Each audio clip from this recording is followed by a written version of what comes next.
Nós temos conversado sobre os hinos e hoje nós vamos cantar o hino de número 177.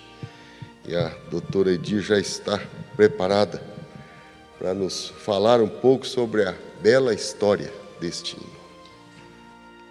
Bom dia. O hino Firme nas Promessas, o 177. Esse hino tem como autoria tanto de verso como melodia de Russell Kelso Carter.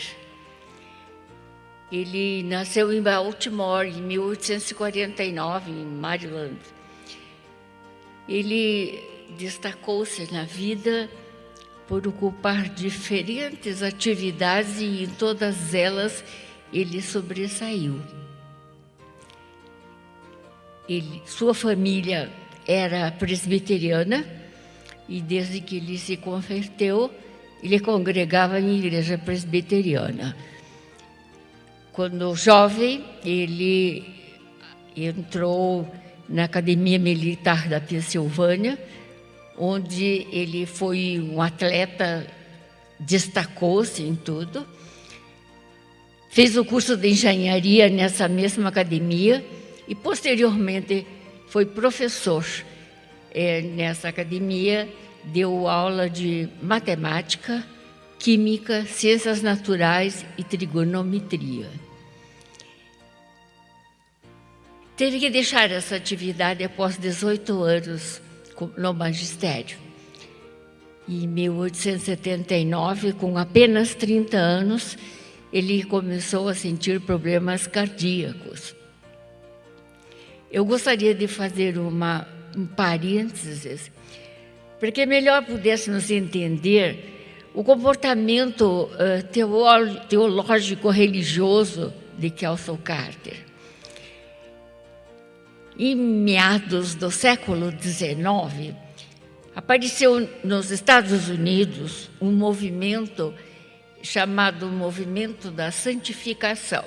Se eu estiver errado em alguma coisa, pastor, me interrompa. Esse movimento da santificação, ele caracterizava-se por um desejo de perfeição cristã. Os membros da igreja metodista, especificamente, eles desejavam um renovacionismo, um reavivamento na igreja, tal qual John Wesley, no século XVIII, na igreja anglicana, conseguiu, onde surgiu a igreja metodista a partir desse movimento do século XVIII na igreja anglicana. John Wesley foi fundador da igreja metodista. Esse movimento no século XIX nos Estados Unidos era um movimento e surgiram foi um movimento assim que teve uma grande percussão. Era o movimento da cura divina, a cura pela oração, e os membros da igreja metodista que estavam de acordo com esse movimento participavam. Contudo, a parte das lideranças tradicionais da igreja metodista não aceitaram. E esses membros do movimento da santificação se retiraram, na sua maior parte, e partiram para as igrejas da santidade, das quais surgiu a Igreja do Nazareno. Com o desenvolver do tempo, início de 1900, surgiram as igrejas pentecostais e a maior parte dos membros da Igreja do Nazareno passaram para a Igreja Pentecostal. Essa era a situação religiosa nos Estados Unidos dominante. Em 1879, então, como eu disse, Kelso Carter começou a sentir agravar-se o seu problema e o prognóstico não era dos mais felizes. não era século XIX, não era século XXI, que a gente vai, faz uma cirurgia, substitui a válvula do coração que não está funcionando por uma depois que continua se aqui perturbando. A coisa era grave, o prognóstico era negativo. E nessa situação é que ele ouviu um pastor em Boston que fazia a cura através das orações. O nome desse pastor era Charles Collins. E ele foi para Boston. Ouviu esse pastor, participou e sentiu-se melhor, seja psicologicamente ou por ação divina. Voltou para Pensilvânia e partiu a frequentar a igreja metodista. Aí ele aceitou de todo esse movimento da santificação, da cura divina, e durante esse tempo, foram 8 anos até a sua cura total, ele escreveu muitos livros. Teve uma aceitação tal nos Estados Unidos que os repórteres o conheciam devido às publicações de livros que ele tinha a respeito do assunto. Não só livros ele escreveu, mas tudo que ele falava ou escrevia, havia uma boa aceitação. Escreveu também, publicou hinários, escreveu aproximadamente 44 hinos. Desses hinos, somente um hino que é firme nas promessas e que está em nosso hinário.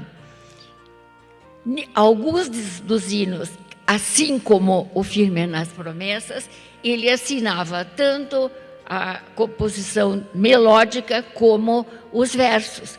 Outros, ele tinha parceiros, como amigo e o músico John Sweeney, que era presbiteriano. Com John Sweeney, ele publicou um hinário, e nesse hinário é que pela primeira vez aparece publicado o hino Firme nas Promessas. Durante esses 8 anos, também é que ele não só escreve o hino Firme nas Promessas, como também ele faz uma promessa que melhorasse ou não, ele entregaria a sua vida ao trabalho do Senhor.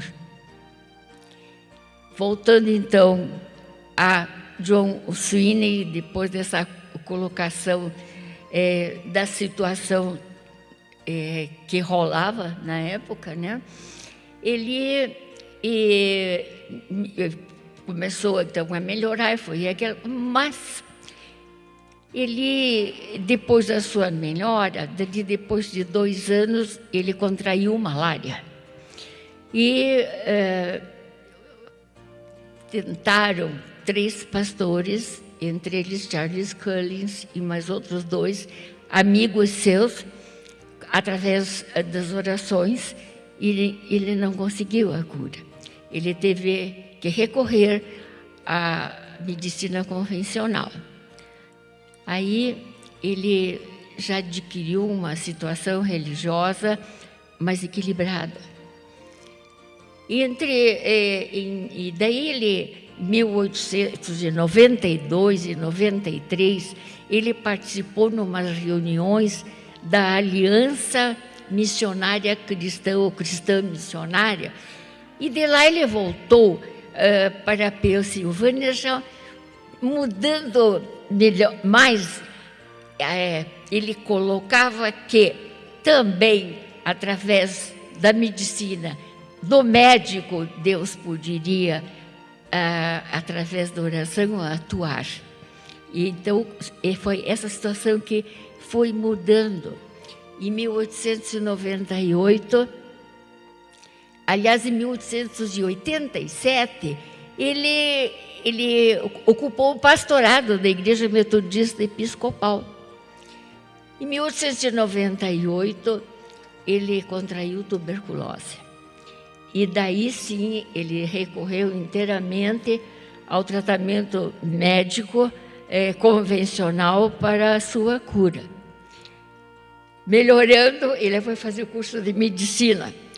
E fez o curso de medicina, exerceu a profissão em Baltimore até a sua morte. Com relação à data da sua morte, Bill Wister, no seu livro História, se os hinos falassem, ele dá a data de 1926 como a morte de Carter. E Silas Daniel, nas Histórias dos Hinos, ele dá como 1928, uma pequena diferença. No nosso inário, antes de eu sair, eu estava olhando, Kelson Carter, autor dos versos, com falecimento em 1926. Como na melodia, também 1928, quer dizer, então... vamos ficar no meio, 1927. Com relação à tradução do hino, no nosso inário está como um anônimo. Contudo, no livro do Silas Daniel, ele coloca, com a História dos Hinos, ele coloca como que fosse a tradução do reverendo Marcus Carver, que é como tradutor e que aparece no inário cristãos, cristianismo, cânticos para os cristãos, e que o inário era adotado pela Bethesda, em Manaus. Esse hino, inicialmente, ele teve o nome de título só de Promessas. Ele originalmente tinha 5 estrofes. A terceira estrofe foi retirada, tanto no original em inglês, e só aparece, e mesmo numa tradução no inário harpa e cristã, e no cantor cristão, a primeira e a segunda estrofe, ela parece praticamente são iguais ao original. Esse hino, segundo os biógrafos, eles dizem que Carter se inspirou na segunda carta de Pedro, quando, no capítulo 1, versículo 4, em que ele faz a seguinte afirmação, que ele diz que é uma afirmação feita pelo Senhor Jesus, que diz: pelas quais nós temos sido doados pelas suas preciosas e grandiosíssimas promessas, para que por elas vos torneis co-participantes da natureza divina, livrando-nos da corrupção das paixões que há no mundo. O importante é que Russell Carter, Kelson Carter, permaneceu naquela certeza até o fim da sua vida, nas promessas do Senhor Jesus. Vamos cantar então o hino. Ele tem 4 estrofes, no final da terceira eu dou aquela repetidinha para respirar.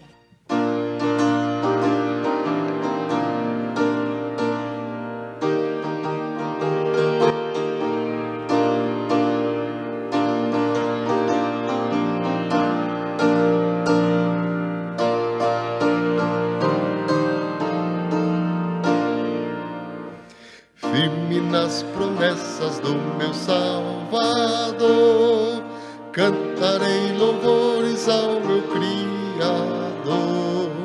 Fico pelos séculos do seu amor, firme nas promessas de Jesus. Firme,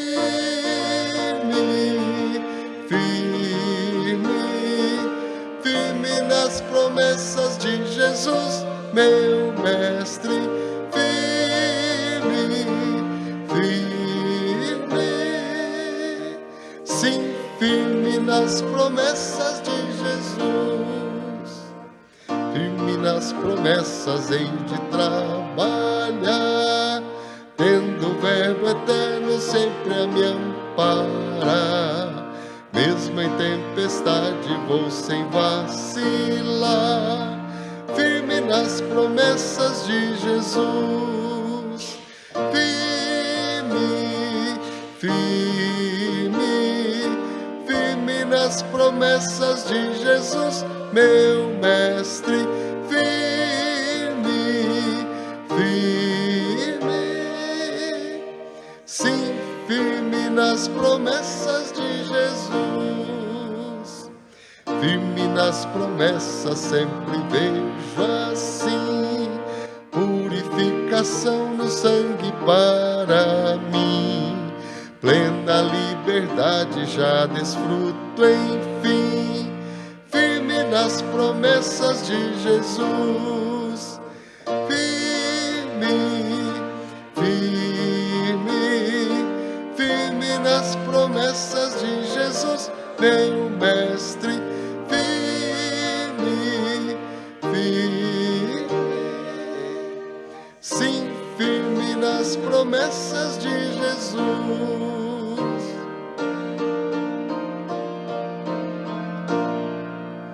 Firme nas promessas do Senhor Jesus, em amor ligado sempre à sua cruz. Cada dia mais me alegro em sua luz, firme nas promessas de Jesus. Firme, firme, firme nas promessas de Jesus, meu mestre, firme, firme, sim, firme nas promessas